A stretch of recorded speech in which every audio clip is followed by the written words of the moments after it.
A deadline is looming in the Middle East. President Trump has just issued a final warning from Mar-a-Lago, promising hell to pay if Hamas does not surrender its weapons. But tonight, Hamas has responded, calling disarmament out of the question. As a fragile ceasefire teeters on the edge of collapse, the stakes for the remaining hostages have never been higher. We have the full story on this high-stakes diplomatic gamble. Let's play this clip. Well, it was sunny and near 80 degrees in Palm Beach, Florida today when President Trump welcomed Israeli Prime Minister Benjamin Netanyahu to Mar-a-Lago. Announced the peace plan for Gaza. Now he and Netanyahu are turning up the pressure on Hamas to comply with those terms. Here's Ed O'Keefe. President Trump and Israeli Prime Minister Benjamin Netanyahu today warned of consequences if Hamas doesn't disarm. If they don't disarm, as they agreed to do, they agreed to it, and then they'll be held to pay for them. The Israeli leader flew to Florida to reiterate his concern Hamas isn't holding up its end of the 20-point peace plan for Gaza. Israel's lived up to the plan 100%. The president and prime minister also met with the parents of Ron Gavili, the final hostage whose remains have yet to be returned.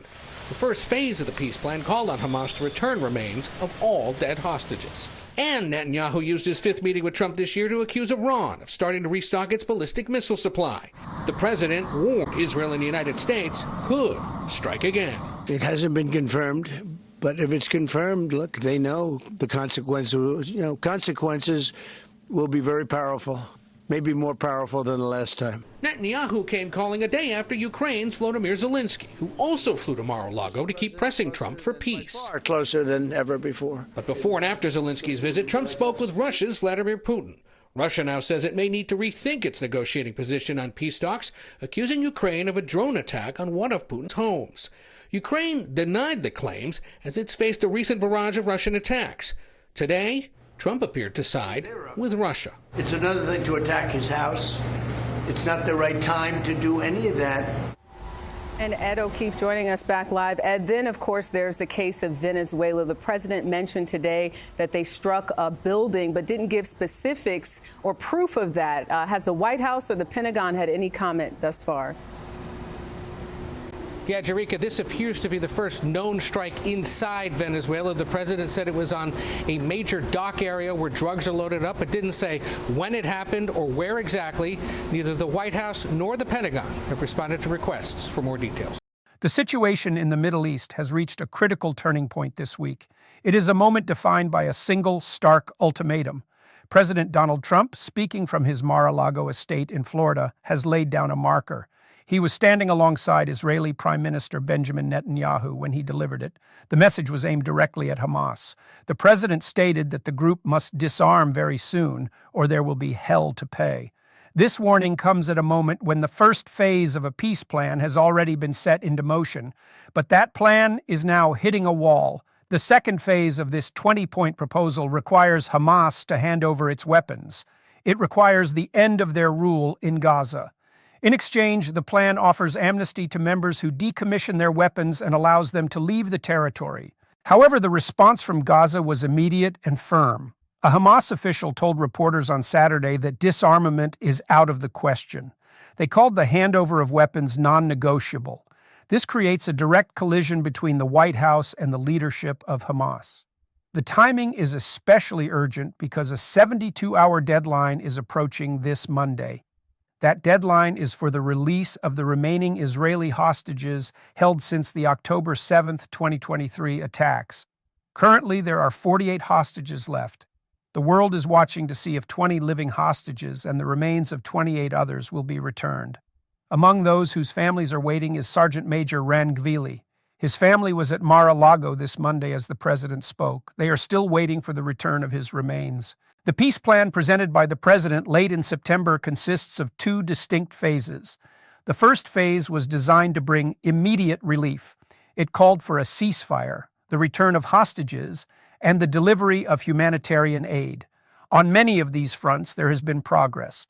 A ceasefire went into effect in November. It was the first respite for the region since March. But the peace is fragile.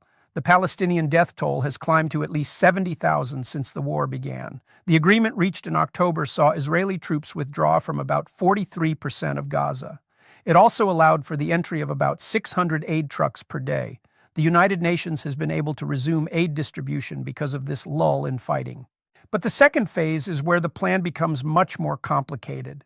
This phase focuses on the future of Hamas and the governance of Gaza. It involves security and reconstruction efforts that could take years to negotiate. President Trump has indicated that the issue of surrendering weapons must be addressed now for the plan to move forward. He claimed that 59 other countries have signed on to this deal. He stated that these countries are ready to wipe out Hamas if they do not comply. He did not name these countries, but he suggested they are motivated to act because they believe it is the right thing to do. The president has put his son-in-law, Jared Kushner, and Special Envoy, Steve Witkoff, in charge of overseeing this process. The tension at Mar-a-Lago was not just about Hamas. It was also about the relationship between the United States and Israel. Prime Minister Netanyahu called his meeting with the president very, very productive. He even announced that Israel would be awarding the president the Israel Prize. This is the most prestigious award in the country, and it has never before been given to a non-Israeli. But even with this partnership, there are points of friction. The president admitted that he and Netanyahu still do not agree completely on the West Bank. There is also the matter of Netanyahu's legal troubles at home. The prime minister faces bribery and fraud charges in Israel. President Trump mentioned that he has spoken with Israeli President Isaac Herzog about a pardon for Netanyahu. He suggested that a pardon would be hard not to grant. However, President Herzog's office later issued a statement saying no such conversation about a pardon has taken place since the request was submitted. While the diplomatic theater plays out in Florida, the reality on the ground in Gaza remains dangerous. Gazan authorities have reported multiple breaches of the ceasefire by Israeli forces. One of the most contentious issues is an ill-defined yellow line. This is the boundary to which Israeli forces withdrew. Reports indicate that individuals crossing this line have been shot. Conversely, Israel has accused Hamas of failing to return all deceased hostages as promised. In late October, several strikes were launched in Gaza that killed at least 145 Palestinians, including children. These strikes followed the deaths of Israeli soldiers in Rafah under unclear circumstances. Without sustained external pressure, there is a fear that this deal could scupper entirely. If the first phase stalls, it could lead to a permanent Israeli occupation of the remaining parts of Gaza. It could normalize a state of bare survival for the Palestinian people without any hope for recovery. To prevent this, the U.S. and several allied countries established a civil-military coordination center in southern Israel on October 17th. Their job is to monitor the ceasefire and plan for the next steps. But monitoring a ceasefire is difficult when violence is increasing in other areas. In the West Bank, the UN documented 100 settler attacks in the month of October alone. Many of these happened during the olive harvest season. The Israeli military has also intensified operations in areas like Jenin and Tulkarem. The ripple effects of the Gaza ceasefire are being felt across the entire region. In Lebanon, there is a separate but related drama unfolding. Israel has been stepping up violations of a November 2024 ceasefire there as well. The Lebanese army is currently trying to disarm Hezbollah in the south. So far, the Lebanese cabinet says this process has been proceeding smoothly in areas south of the Litani River.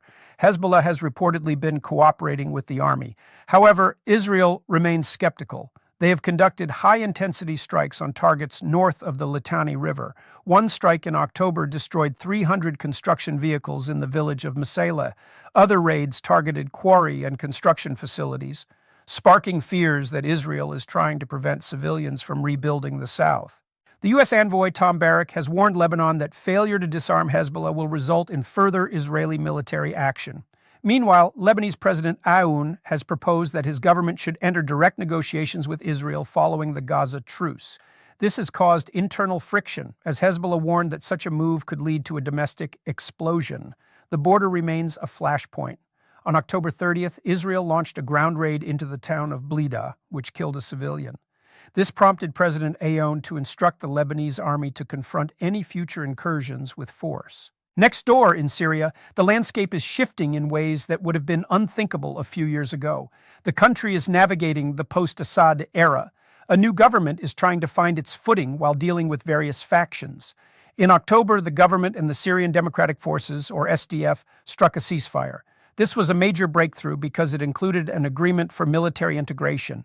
The SDF and its security units will now be incorporated into the Syrian National Defense Forces. This deal helped avert a wider conflict that many feared was coming. Syria is also trying to rebuild its international standing. The new president, Shara, visited Moscow in mid-October to meet with President Vladimir Putin. He promised to honor existing agreements, including those regarding Russian military bases. In return, he is looking for Russian support in the form of wheat shipments and energy expertise. Shara also made 3 visits to Saudi Arabia in a single month, signaling a desire to deepen ties with the Gulf region. This is part of a broader strategic reset for Syria as it holds its first post-Assad elections for a new assembly. However, the region's most significant player, Iran, remains in a state of deep economic and diplomatic isolation. The diplomacy between Washington and Tehran is currently stalled. In late September, several European nations led a snapback of pre-2015 UN sanctions on Iran. This has created what Russia's UN envoy calls 2 parallel realities. For the West, the sanctions are back in effect. For Russia and China, they are not. Iran has declared that all previous nuclear restrictions are now terminated. They argue that the UN resolution governing the nuclear deal has expired. President Trump has offered a hand of friendship to Iran, but it comes with heavy conditions. Iran must renounce what the president calls terror and recognize the state of Israel. Tehran has dismissed these remarks as contradictory. In the meantime, the U.S. Treasury has expanded its sanctions. They have blacklisted over 50 entities and vessels involved in Iranian energy sales. They have also targeted networks that help Iran acquire sensitive goods for missile and aircraft production. The economic consequences for Iran are severe. The World Bank forecasts that Iran's economy will contract by nearly 3% in the coming year. This growing hardship is raising the prospect of popular unrest within the country. The instability is also evident in Iraq, which is preparing for parliamentary elections on November 11th. The lead-up to the polls has been marred by fraud and violence. An assassination of a parliamentary candidate, Safa al-Mashadani, took place just north of Baghdad in mid-October. Gunmen also attacked the office of another candidate in Yusufia. Security forces have arrested over 40 people for trying to buy votes and have seized more than 1,800 biometric voting cards. There are concerns that voter turnout will be even lower than the 36% seen in 2021. Despite the chaos, there is some movement on the economic front in Iraq.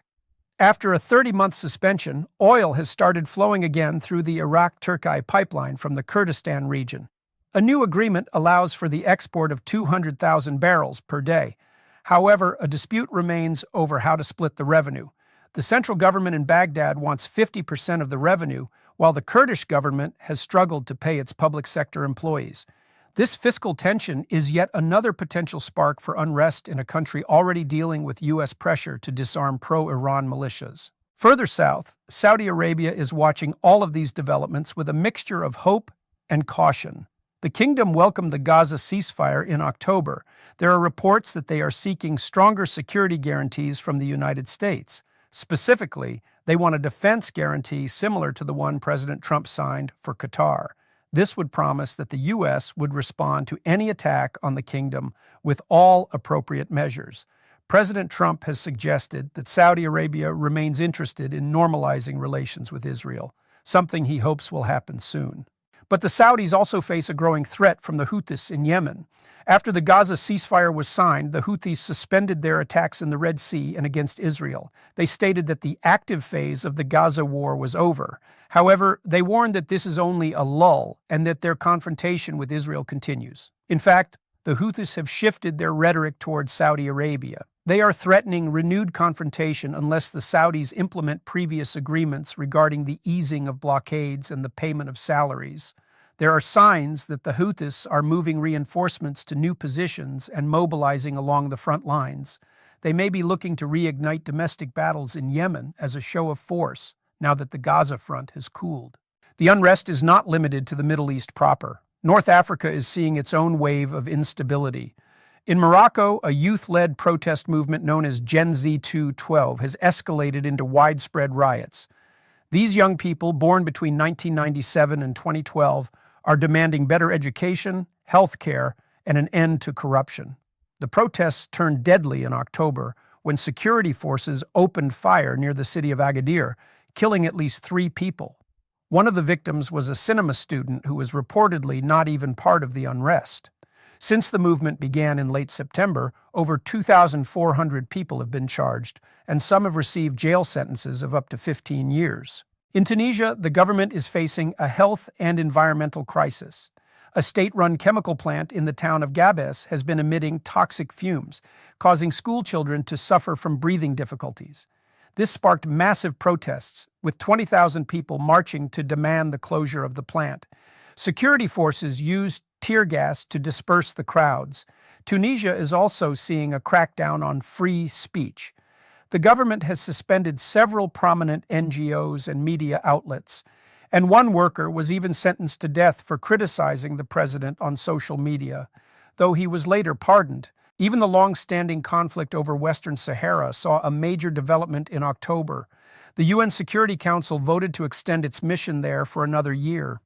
In a diplomatic victory for Morocco, the resolution backed their 2007 autonomy plan as the primary reference for a solution. This has angered the Polisario Front, which seeks independence for the territory. They have stated they will not participate in any peace process based on proposals that legitimize Morocco's occupation. Algeria also refused to take part in the vote, calling the resolution a failure to reflect UN doctrine on decolonization. This brings us back to the central crisis in Gaza and the looming Monday deadline. To understand the gravity of this moment, we have to look at the conflicting narratives. On one side, you have the Trump administration, which believes that giving war a chance has brought the parties to the table. They see the 20-point plan as a path to a new Middle East where groups like Hamas no longer hold power. They are using a combination of economic pressure, diplomatic ultimatums, and the threat of military force from a coalition of 59 nations. On the other side, you have Hamas, which sees disarmament as an existential threat. They have survived 2 years of devastating war and a death toll of 70,000. Their refusal to hand over weapons suggests they are not ready to accept the amnesty being offered in the president's plan. They are holding on to the remaining 48 hostages as their final piece of leverage. The 72-hour deadline for their release is more than just a date on a calendar. It is a test of whether the ceasefire can hold or if the region will descend back into a high-intensity conflict. The consequences of a failure this week would be felt far beyond the borders of Gaza. It would likely end the current lull in Houthi attacks in the Red Sea. It could trigger an Israeli escalation against Hezbollah in Lebanon, and it would certainly complicate the already tense situation with Iran's nuclear program. President Trump has made it clear that he is not looking for hell to pay, but he is insisting that it will happen if his terms are not met. He has pointed to the return of hostages as the immediate requirement. He has mentioned that Steve Witkoff and Jared Kushner have been meeting with officials from Qatar, Egypt, and Turkey to keep the pressure on. These 3 countries have played a pivotal role in the mediation so far. In fact, a secret meeting in Egypt between Witkoff and a senior Hamas leader was seen as the moment that paved the way for the initial ceasefire in October. As we wait for Monday's deadline, the families of the hostages remain in an agonizing state of limbo. They are caught between the uncompromising stance of Hamas and the hell-to-pay rhetoric of the White House. The president has spent the holidays at Mar-a-Lago mixing golf with these high-stakes meetings with world leaders. He has met with Netanyahu and with Ukrainian President Zelensky as he tries to broker peace on multiple fronts. He is scheduled to return to the White House after New Year's Day. The next few days will determine if the Gaza ceasefire is the beginning of a lasting peace or merely a temporary pause in a much larger war. If Hamas remains firm that disarmament is out of the question, the second phase of the Trump peace plan may never begin. And if the hostages are not released by the Monday deadline, the very short period of time the president promised may have already run out. We will be following this story closely as the deadline approaches. The world is waiting to see if diplomacy can overcome the entrenched positions of both sides, or if the region is headed for the hell the president has warned about. This is a developing story, and we will bring you updates as they happen. For now, the focus remains on Gaza, on the 48 families waiting for their loved ones, and on a peace plan that is facing its toughest test yet. The yellow line in the sand has been drawn, and the clock is ticking.